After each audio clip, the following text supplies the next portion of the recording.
প্রিয় মুক্তিকামী ছাত্র জনতা, আমরা দেখতে পাচ্ছি যে আমাদের এই অভ্যুত্থান এবং বিপ্লবের পরেই দেশে অরাজকতা নাশকতা করছে ফ্যাসিস্ট এবং তাদের দোসররা। আমরা দেখতে পাচ্ছি যে বিভিন্ন জায়গায় এখন গোলাগুলি চলছে, মন্দিরে হামলা হচ্ছে এবং নাশকতা ও লুটপাট করছে। আমরা মনে করি আমাদের যে ছাত্র নাগরিকদের অভ্যুত্থান তাকে নস্যাৎ করার জন্যই পরিকল্পিতভাবে এই ধরনের ঘটনা ঘটানো হচ্ছে।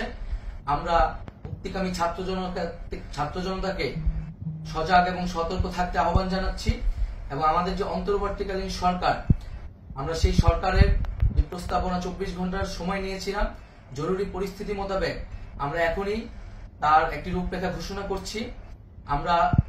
আমরা সিদ্ধান্ত নিয়েছি যে সর্বজন গ্রহণযোগ্য আন্তর্জাতিক খ্যাতিসম্পন্ন নোবেল পুরস্কার বিজয়ী ডক্টর মোহাম্মদ ইউনূসকে প্রধান উপদেষ্টা করে অন্তর্বর্তীকালীন সরকার গঠন করা হবে এবং ডক্টর মোহাম্মদ ইউনূসের সাথেও আমাদের কথা হয়েছে। তিনি ছাত্র জনতার আহ্বানে বাংলাদেশকে রক্ষা করতে এই গুরু দায়িত্ব নিতে সম্মত হয়েছে। আমরা সকালের মধ্যেই আমরা এই সরকার গঠনের প্রক্রিয়া দেখতে চাই।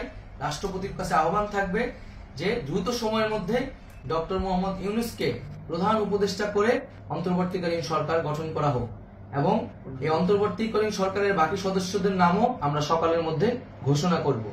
প্রিয় বন্ধুগণ, দেশে যে অরাজকতা চলছে, মানুষের জীবনের নিরাপত্তাহীনতা চলছে, সেজন্য আমরা রাষ্ট্রপতির কাছে আহ্বান জানাচ্ছি দেশে আইন শৃঙ্খলা পরিবেশ ফিরিয়ে আনার জন্য দ্রুত সময়ের মধ্যে কার্যকর ব্যবস্থা নিতে হবে এবং আইন শৃঙ্খলা বাহিনীকে সহযোগিতা করার জন্য মুক্তিকামী ছাত্র জনতাও রাজপথে থাকবে এবং অন্তর্বর্তীকালীন সরকার গঠন না হওয়া পর্যন্ত মুক্তিকামী ছাত্র জনতাকে রাজপথে থেকে তাদের যে অভ্যুত্থান, সেই অভ্যুত্থানকে রক্ষা করতে হবে।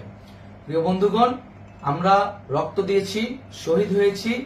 আমাদের যে প্রতিশ্রুতি একটি নতুন বাংলাদেশ গঠন করার জন্য, সেটিকে আমাদের অবশ্যই বাস্তবায়ন করতে হবে এবং অবশ্যই ছাত্র জনতার প্রস্তাবিত সরকার বাদে কোনো ধরনের সরকার কিন্তু মেনে নেওয়া হবে না।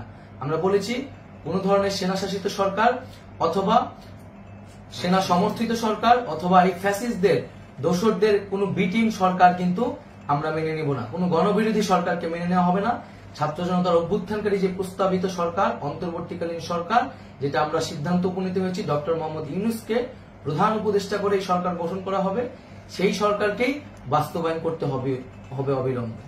আগামীকাল সকাল থেকে সকলকে আহ্বান জানাচ্ছি রাজপথে থাকার জন্য এবং আমাদের যে সাম্প্রদায়িক সম্প্রীতি এবং রাষ্ট্রীয় সম্পদ রক্ষা কমিটির ঘোষণা হয়েছে বৈষম্যবিরোধী ছাত্র আন্দোলনের নেতৃত্বে, সকল পাড়ায় পাড়ায় এলাকায় এলাকায় সেই কমিটি পাহারায় থাকবে। আমাদের সংখ্যালঘু কমিউনিটিকে আমাদের রক্ষা করতে হবে, রাষ্ট্রীয় সম্পদ এবং এই দেশকে রক্ষা করতে হবে আমাদের।